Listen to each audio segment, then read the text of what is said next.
leave a comment for sure, because we're not really an analysis channel. It's more of a commentary, but it's us, but we also want to hear from you as well. So definitely don't be afraid to leave a comment. So last night, UFC 293, a lot of people feel like we have a shocking upset on our hands. But what were you telling me earlier that you didn't feel like this was that big of an upset? Some people were saying that this is the biggest upset of all time in the UFC. I could name several fights that are bigger upsets than this. Obviously, the Holly Holm and the Ronda Rousey fight was a bigger upset because Holly Holm ended up losing the belt after that. And then let's look at the Michael Bisping and Luke Rockhold second fight. That was a big upset in my opinion. It looked like Luke didn't take him seriously. Also, the Chris Weidman and the Anderson, that might be the number one biggest upset of all time. Sean Strickland, if you look at his last couple fights, he lost to Alex and Izzy, they were beating each other, you know. And then he lost to Jared Cannonier, and Jared, that fight was so close. So it's not like he got finished by Jared when embarrassed. It was just a close fight, and he just lost a split decision. I don't even think this fight is even in the top 8 biggest upsets of all time. I'll put the Alexa Grasso and the Valentino fight up there before this fight in biggest upset of all time. Yeah, it's funny because I think that for whatever reason, people just overly held the Alex fight against him because they used Sean as a stepping stone and it worked. So it just looked bad on him. But the reality is, behind all of that, he was there for a reason. You know, he qualified to be fighting Alex anyway, to possibly be getting his own title fight in the first place. But what this does is it brings into question a lot of different things, like, is Izzy burnt out? Has he over accomplished? Is he motivated? Maybe he just got figured out. Like you said, it's so much footage on him. Man, fighting for so long, maybe these guys just have you figured out. Maybe the way you fight is kind of coming back to bite you in the butt a little bit, like playing with your food. A lot of times he have people hurt, he could finish them and it still go 25 minutes. And you know, when you give people opportunities to stick around, they probably can find a way to beat you. But like you said, it seemed like Sean just good old fashioned outstruck him. Yeah, and that's the thing with being very technical. There's an upside to it and there's a downside to it. The downside to it is you're not really throwing a lot of power punches. You know, you're relying on the speed and quick attacks. And if you can't hurt your opponent, then maybe they don't respect you and, like Sean did, can just walk you down. But another thing is with Izzy, maybe he just ain't the same. Because you said this yesterday. You said he took a lot of damage by Alex. Alex been really putting hands on him, so maybe Izzy's not the same psychologically. Because when you just get defeated by one person twice and then you fight him again, how many times did they fight? The fourth time total. Okay, that was the 4th time, and then on top of that, you almost got knocked out in that fight, and then you came back, and then still almost got knocked out. And then in the rematch in the UFC, you almost got knocked out in that fight. So, like I said, Izzy probably should took some time off, man, let his brain heal. And then when he was in the press conference, he seemed like he was too calm. Seemed like he was too loose, man. Doesn't make sense. Yeah. Bro, relax. Yeah, well, like I said, it's a lot of questions. Them L's catching up though, man. I know he's a fighter. I know he's human. But when he first came to UFC, he was undefeated. And it looked like nobody was going to beat him. The way he was beating guys. But the thing is, you got to look at the people he lost to. He lost in an unnecessary fight against Jan at light heavyweight, trying to get that belt. Okay. That didn't even make sense to begin with. But I understand he got tired of, you know, Robert was always there, and at the time it was just the same old people up there, Derek Bronson and stuff like that. So at the end of the day, that was an unnecessary loss going up to 205, and then he avenged the Alex loss. So that ain't the worst thing in the world, because that was a unique situation that we've never seen before in MMA. And in the UFC, where somebody has all these previous wins over your current dominant champion, the closest thing we ever saw to this was like Yushin Okami having a win over Anderson Silva, but that was by disqualification. So, of course, he got a rematch when he worked his way up and he got beat. So, the thing is, Izzy, he avenged the Alex loss, and then this is only the 3rd one out of, 11 years or something? Yeah. It ain't bad. It ain't the worst thing, man, but it's just... He's looking more beatable each fight, if that makes sense. Well, because, and we talked about this earlier, I believe it's because sometimes he can be a little bit too technical. And like I was telling you, it's like the Romans getting beat by the barbarians. Yeah, you can be organized and technical, but at the end of the day, sometimes a person that just ain't got nothing to lose and they just durable and they tough and they got that will and you can't put them down. What I'm trying to say is, Izzy is not really a knockout threat. If you really think about it, like, he can outpoint you, but... And that goes back to that Brad Tavares fight. You remember when he had Brad hurt and he just didn't finish Brad? There's no way that fight should have won 25 minutes. He kept on hurting him, man. It was like, bro, why can't you finish him, man? It looked good at the time because it was like, okay, well, at least he's winning, he's scoring points. But then that's how he's been fighting, man. Like, it's been other fights where he didn't really finish his opponent like he should have. Like, he embarrassed Derek Brunson. He embarrassed Paulo Costa. But there was other fights to where this fight was way closer than what it should have been. It's weird because Izzy is real talented because he has finished a lot of guys. Like the Robert Whittaker, he embarrassed Robert Whittaker. Even, I hate to say it, I'm gonna just say it, man. The Kevin Gastelum fight, he should have finished Kevin Gastelum. I know Kevin probably got the greatest chin in the UFC history, but at the same time, he had to get hurt in the 5th round. His head was bouncing off the ground. There was times where he probably should have finished his opponent, but he just didn't. Like, he was holding back, kind of, you know? And it always been a sense that he kind of has been holding back because a part of Izzy's style is he is a little bit gun shy. And you used this word yesterday when we were talking after the fights. And there's always a little bit of gun shyness to Izzy. Like, he's scared to pull the trigger. And a lot of times, he don't even really commit to his punches.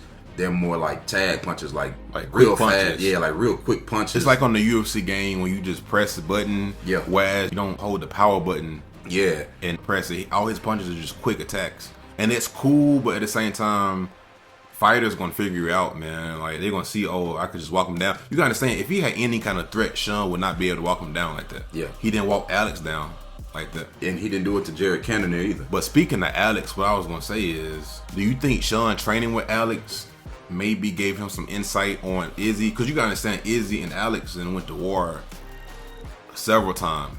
You gotta understand, these are high-level kickboxers. They know certain things about each other that the average person don't know. So I think maybe Sean Strickland training with Alex, that might have been enough for him to, like, know, okay, Izzy gonna do this, Izzy gonna do that. I'm pretty sure Alex told him he don't really hit as hard as you think. Or he gonna say Izzy gonna just spam them leg kicks. That's all Izzy really was doing successfully, was throwing them leg kicks. But he was, okay, well, if I can just check the leg kicks, I really don't have to look out for nothing other than 1-2. Yeah, and another thing is, I mention this all the time, I always am a fan of a guy having some sort of grappling acumen.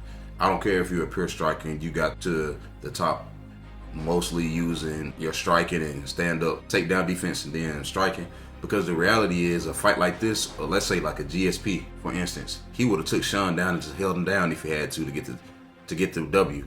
But the fact of the matter is, Izzy, even when the fight wasn't going his way, he wasn't able to pivot and come up with a different game plan that didn't involve striking. He had nothing he could rely on, not a clinch, not a takedown, not a nothing, not a hold you up against the fence. It was just pure, I'm getting outstruck right now, and there's nothing I can do about it. Certain people, man, wouldn't have lost like that because just based on their stuff. John Jones, you know, we've seen John Jones get outstruck plenty of times, and what saved him? Some wrestling, some little chain wrestling, even if, you know, he didn't hold you down. Sometimes that made a big difference. And look at some of these split decisions or some of these close fights John Jones had. And if he didn't wrestle certain people, he probably would have lost. Even DC. No, Reyes, man. I still don't think mathematically, I don't know how it's possible that John Jones beat Dominic Reyes, but in the last couple of rounds, he wasn't successfully wrestling him, but he was applying pressure. He was using the wrestling as a way to score points. And like I say, Izzy, man, like that's the downfall of just being a pure striker. Because if you fighting somebody and they kind of got your number, like what else can you do? You don't have nothing to fall back on, man. Because even a little bit of grappling would have opened up the striking more. Because then your opponent don't know whether you about to be grappling them or you about to be striking. So, you know. But then all their reach and the height, if you're against a cage and they're shorter than you and you have longer reach or they have shorter reach than you, they can hit you where you can hit them because they're on the inside and you don't have nowhere to go. So like Sean took away his space. So that's nothing is maybe their reach and their height was kind of a disadvantage. Well, the thing is, he used it in a weird way where he always back up against the cage, not with his back against the cage all the way, but it's almost like a half a foot of space between it, and that's like he just close enough to the cage to try to use it to his advantage to duck and dodge and maybe shuck off takedowns. But at the same time, Izzy seemed to have certain bad striking defense tendencies. Like his chin's in the air. I haven't really studied his game or nothing like that because I'm not fighting Izzy or nothing. But at the same time, it's certain times where he'll fight certain opponents and he got certain ways where he circle away from his opponent. Even like Marvin Vettori, he wasn't athletic enough to capitalize on it. He wasn't just quick enough. And it seems like maybe somebody who has the boxing fundamentals but a little bit quicker hands than Marvin and a little bit of wrestling and also gonna take chances with all those things. Yeah, and because you even had people like, let's say Robert Whittaker. Robert Whittaker probably would have lost to Izzy again because he wasn't gonna take chances. He gonna fight the same old fight. Sean gonna just take chances at the very least, walk you down like what he was doing in the last round with the the yelling at him and stuff like that. Jared Cannonier and those guys ain't about to bring that. Hey, it looked like also that Izzy, he had one game plan, if that makes sense. He had one game plan, and I don't think he expected Sean to have answers for that. You could tell he never called like a plan B. He never called the audible, man. He just stuck with the first game plan as if he didn't expect Sean to do what Sean did. It was like a high-level chess match, and clearly Sean Strickland won. But normally Izzy, okay, you do this, I'm gonna do that. And he didn't really change his game plan up to do what Sean Strickland was doing. And then it was weird because in between some of the rounds, Sean Strickland's coach told him to mix in the grappling. He never even had to. That's embarrassing, right? The fact that Sean Strickland, he deviated away from his game plan and he still won. And also after the fight, Sean said it seemed like he was fighting an amateur. So that was just and then also he Robbie Lawyer'd him. When Robbie Lawyer did that to Johnny Hendricks in the 5th round, when he was like, let's go. And he was walking him down and Johnny was kind of running from him. But it looked like Sean had a great performance. It looked like Izzy had a bad performance. And the mistake people are making is thinking that other fighters can do what Sean Strickland did. Sean Strickland has a certain unique style.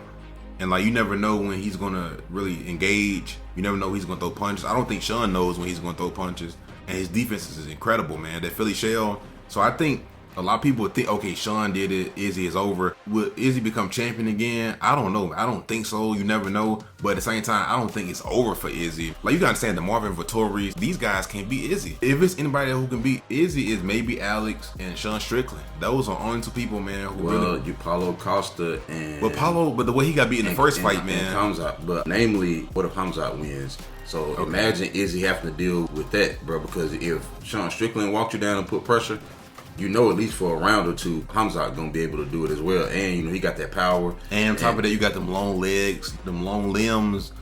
And it's easier for him to take you down because you got them long legs, if that makes sense. And I hate to say it, but he also won't have to respect your power. And the thing is, I believe that... But at the same time, like you say, just because Sean Strickland was avoiding certain strikes don't mean the average guy can do it. You gotta understand. Izzy, I think this is the fight where he missed the most punches in his whole UFC career. You gotta say he missed a bunch of strikes, man. Anybody else, Izzy probably could have gotten a knockout. It just looked worse than what he did because Sean was blocking. He was making Izzy miss. But you gotta understand, look, if somebody missed 200 significant strikes, say against Hamzat, if he could have landed one of them, bro, the fight could have been over. So, and we looking at it as if, okay, yeah, he was gun shy and stuff. Maybe Sean was just making a miss. But like I say, like a Hamzat or a Alex, Izzy could have easily knocked these guys out too, man. They ain't got the defense like Sean Strickland got. It's frustrating. So I'm gonna ask you a question. I'm gonna give you a list of names to see. Do you think Dricus can beat Izzy right now? This is a time for him to beat him, man. You on the win streak.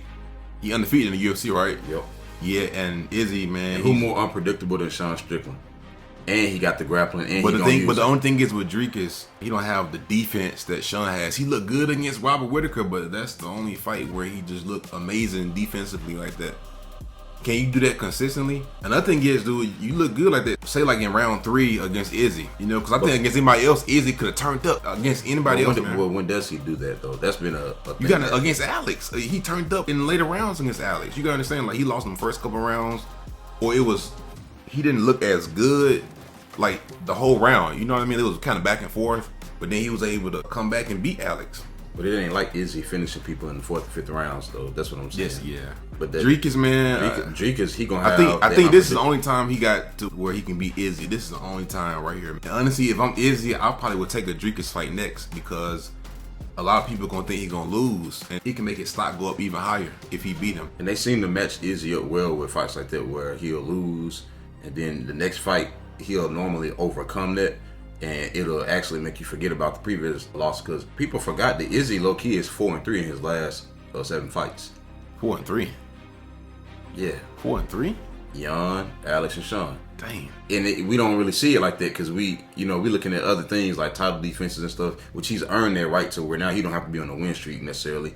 But the Jan fight was, like I said, it's weird because the Jan fight was so close. He could have won that fight, right? Jan got that one takedown. But that's what secured him in that fight. So that fight was close. But then again, he had certain wins to where he didn't really look all that impressive. But you know what I mean? So it kind of counts us out. And the other loss he had, Alex was going to get him out of there, it looked like. But at the end of the day, he was doing good up until that point. So I think he'll get another bounce back fight, dude. Do you think that maybe it'll be Jared Cannonier Because Jared Cannonier they can't sell that, man. You can't sell Jared versus Izzy. It don't matter if Izzy lost to the Pillsbury Doughboy. You can't sell that. It don't matter who Izzy lose to. He could lose to the It Clown, man. You can't sell Jared Cannonier versus Izzy. It was terrible, man. There's no way they can market that fight again. But the fun thing is, this might be the first time where Jared Cannonier can become champion. You got to understand, he already got one win over Sean.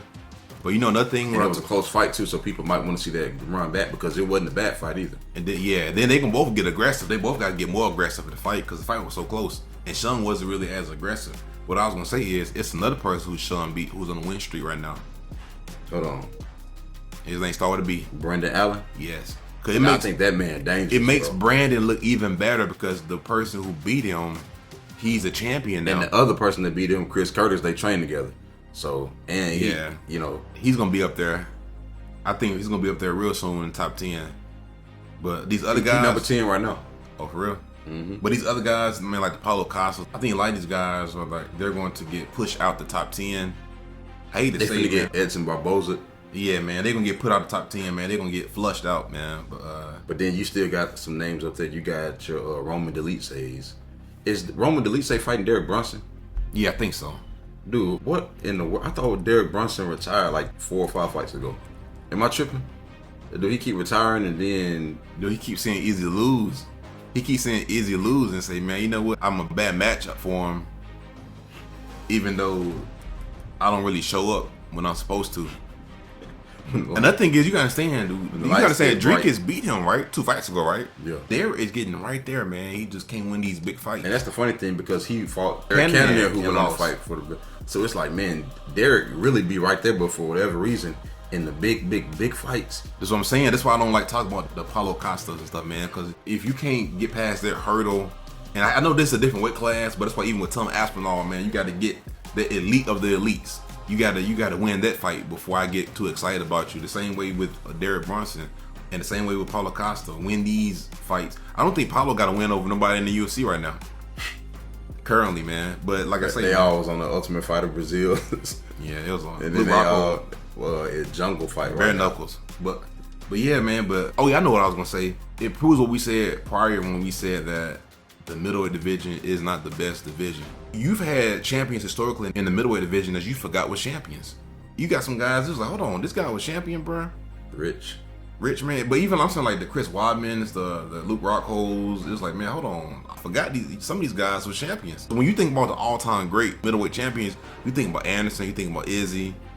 But it's like you got other guys who they really was in the... Robert was there for one. Yeah, you was in the weak weight class at the time. But like I say, I don't know how long Sean Strickland... I don't know how long his reign gonna last. I love his game because he's built for 5-round fights. Yes. For 5-round fights, man. He got the cardio. And he got the takedown defense, so you more likely gonna have to stand up with him. You know. But if I'm Alex, man, I'm coming back down. Let me come down right quick, man. Let me drop down middleweight. Well, wouldn't that be crazy? Because you gotta say, why I'm fighting Jerry? Why would I fight Jerry? Alex gonna have to stay at light heavyweight because he's training with Sean now. But what if they're not gonna fight each other? But I'm saying hypothetically, what if Alex, and I know this wouldn't happen, but what if Alex came back down and say he beat Sean again and Izzy worked his way back up to the title fight? Wouldn't that be the absolute most insane storyline? This thing with Izzy, you can't really count Izzy out. You could never count Izzy out. Because I honestly believe that no matter what we're talking about, and this is one of the reasons we harp on Izzy so bad and we compare him to like John Jones and Anderson Silva's, it's because he got the it factor that a lot of fighters just don't have, regardless of how sometimes the fights don't be looking all that exciting. But the thing is, Izzy, man, is he might be the main character of this whole thing, regardless. And it might be, and it might be why he lost to Sean Strickland. There might be one factor involved in why he lost is because maybe he was just bored, man. And you gotta understand, with the Alex fight, he was motivated. You're motivated to fight Sean Strickland, man, and a lot of people thought that he didn't even deserve a title shot to begin with. How you gonna muster up some motivation to get excited about Sean Strickland? And another thing is, another reason why I think Izzy lost is because I think he was focused on other things. He was focused on Alex. I don't know if he was gonna go up to light heavyweight or if Alex was gonna come down. I don't know what they was gonna do. But also he's focused on Drinkis. He was focused on other things. He wasn't focused on Sean Strickland. That's why he had no game plan. That's why he took the fight on a month notice too. And also that's why that's why he didn't have a plan B. That's why he went there and did the same thing for 5 rounds. He thought he was gonna glory spar glorified sparring match. And that's why, you remember I said you probably should finish Sean Strickland. And then nothing is, this is how you know which version of Izzy you're going to get. If Izzy says before the fight he's going to get the knockout, he's going to go out there and fight tentatively. Yep. Or tentatively. Overly calculated. Yeah, tentatively, yeah. And if you go out there and don't really say nothing like he did in the rematch with Alex, that's when he's at his best. But when he said Mama said knock you out and all that, man, it was like, bro, what are you doing, man? And it's funny because on the UFC website right now, they still got Izzy. Oh, by tomorrow, man, at 6 in the morning, it's going to be Sean Strickland there. Where is he ranked? When we hit refresh, he's number 5 right now on the middleweight division. I know Robert Whittaker mad right now, man. Well, I know he's seething. Dude, even Marvin, didn't Marvin lose this last fight? Yep, ooh, they all losing, man. He lost to Rob. No, he didn't. Marvin lost to Jarrett. Oh, he lost to Jarrett. Oh, yeah, because Jarrett kept cracking. Bro, it's crazy, man. So, the next fight for Sean would either be maybe... He gonna fight Jarrett Cannonier, he gonna lose, and then Jarrett gonna fight Izzy and lose, and Izzy gonna be champion again. Oh, dude, man. Izzy the main character, man. I hate to say it, man, but it doesn't help when some of his training partners go out there and they losing. Your training partner is a champion. You can't go out there and take these L's. And then you going out there getting potentially emotionally influenced by people losing, and it was Blood Diamond. Like, he hadn't won a fight. You can't let that be. And you can't even look up his record on. You remember we had a prediction video with him, his first fight in the UFC. We couldn't even look up his record. He's supposed to be 1,000 and he's supposed to be undefeated, man. But you can't Google his record nowhere, man. Who was this dude? And it's like, man, if you letting him be in the second fight on the card, getting beat like we kind of all thought he would get beat, and you letting that set the emotional tone for the rest of the night, and also you lost your mind. And also, this last thing I'm gonna say, there were some fights that happened before the Izzy fight that maybe changed his approach too. Let me explain. There were some taller, longer guys who fought before him. They got knocked out. You know what I mean? Austin, he got knocked out, man. There was no way he should have did this. So I think Izzy kind of looked at some of them fights and was like, I'm gonna stay on the outside. I'm gonna do what these guys should have did. Doesn't make sense. Yeah. How you 6'5" and fighting against somebody who's way shorter than you and you don't use your reach? I think he kind of looked at that and was like, okay, I'm gonna do what they should have did. It doesn't make sense. Yeah. And then, but Izzy always felt like that anyway, man. Yeah. Even if he'd be on a 5-fight win streak in a year, Izzy gonna be right back at the top with the crown. There's only like 2 or 3 guys in the UFC that can beat him. There's only a couple guys in the UFC that can beat him, man. Sean is a weird type of style. Alex. But if I'm Alex, man, I'm gonna be honest, man. If I'm Alex, I'm not fighting Jerry. I'm not fighting Jamal Hill. I'm coming down, I'm getting my belt back in the middleweight division. That's funny. Hey, then we'll round it up, man. What you think about the Alexander Volkov and Tatu Avasa fight? Because honestly, it don't even matter because ain't none of them gonna beat nobody in the top 5. Man, when they announced this fight, I thought this was terrible. Volkov starting to knock people out, and he can always use his distance when he decided to show up, of course. And then against Tatu Avasa. Yeah, but Ty had moments. He just didn't stick to the game plan either, man. What was the game? What could the game? I'm saying he did good with the leg kicks. I'm saying you fighting somebody who's 6'7", 6'8". You have to land the leg kicks. That's the only way you're gonna get on the inside. He had real good success with the leg kicks, but then he kept on throwing the right hand and missing. It was like, bro, you gotta be. Dude, how is Tatu Avasa ended up fighting Sergey Pavlovich, Cyril Gane, and a win streak Alex Volkov, the good version? Like, dude, Todd, his strength of record lately is crazy. I don't know too many people that can beat those 3 people in a row. So I don't know if he got any more. If he got any more dog left in him, man. I don't know. I don't know about you. Should. No, I'm saying in 3 L's, man. He 3 in a row. You gotta understand when he was on his first stint in the UFC. Well, not first stint, but like when he was on the win streak, and when he lost, it took a lot out of him. And then now you got 3 fights in a row where you lost, man. You got finished in all of them. You got finished by Cyril Gane. You got finished by. These are some unfavorable matchups too, man. I'm just like, dude. And then you get submitted by a vote, dude. You got submitted, bro. Like, and Ezekiel, dude, what? Have you ever seen that before? The heavyweight. Ezekiel choked from the top. Other than the dude, Russian, big dude, the other Russian guy that you. But he don't only do it from the bottom though. Dude, this is time. Luckily, man, he need a shake back fight, man. Yeah, no, fight somebody trash. Fight is Augusto still in the UFC? Nah, they got him out of there. Get Kutalaba at heavyweight, man. Get some of these guys. They'll do it. Anthony Smith at heavyweight. But then Manel Cop, man, that boy looked like a dog. But that Felipe was something serious, man. The speed, the hands. I was like, dude, I think he would have beat a lot of other people that night. It looked like Manel Cop be doing what's it called? The attack Goku be doing. The instant. Ultra Instinct. No, the one he do instantaneous. Oh, instant transmission. Your instant transmission, Kamehameha. He was teleporting behind the guy and hitting them and pop, pop. It was like, bro. But the thing is, Manel, like, I don't like that. Put your hands down and you throwing punches with your opponent with your hands down. You slipping your head and you relying straight on your head movement. Yeah. Because against Kai Kara, he probably could have lost. Which the way he fought, I think he was gonna beat Kai Kara. You know what's crazy is I'm looking at the rankings and Manel is number 10 right now. He'll probably be number 8 or something Monday. But the thing is, they talking about him maybe fighting for the title. Because does he have a win over Pantoja? I think so. Look it up right quick. I think they were saying that during the fight. No. Pantoja beat him by decision.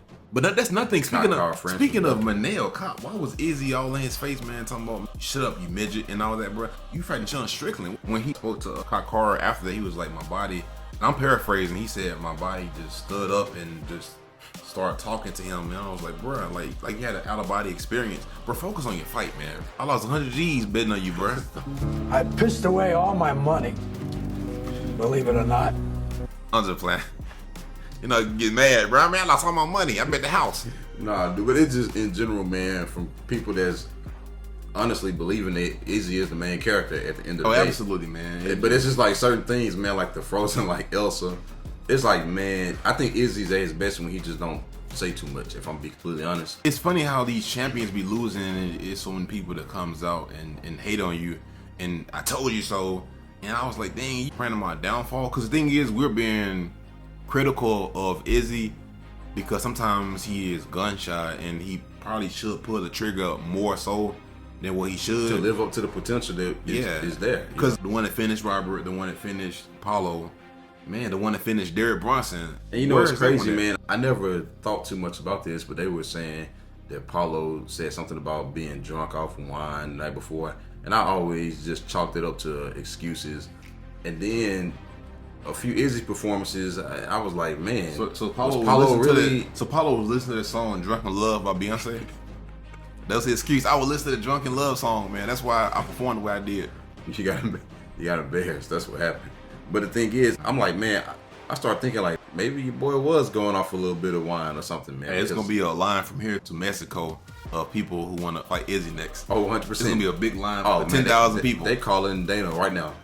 If you think Dricus and them boys ain't... Got Smokey the Bear in line. Everybody in line. The funny thing is, I think Dricus don't even care no more. I think Dricus like, yeah, let me get Sean Strickland because I can wrestle. Ooh. He might be able to wrestle. But Sean, when has Sean been taken down? But Usman, that was the last time he was taken down like that. And he has much improved takedown defense. And it was rumored that before the fight, he was grappling with Magomed, light heavyweight. Mm-hmm. And they say he was mauling Magomed. That's what a lot of people were saying. He did tell me that. And that's why like it would have made Sean look bad if he would have lost. If Izzy would have came back and some kind of way won, it would have made Sean look bad if he didn't use his wrestling and lost. He took a chance with it, bro, and it paid off. But maybe in the future, Sean gonna have to mix up his wrestling with some of these guys. Probably not. No. It's the middleweight division, man. Well, he might have to.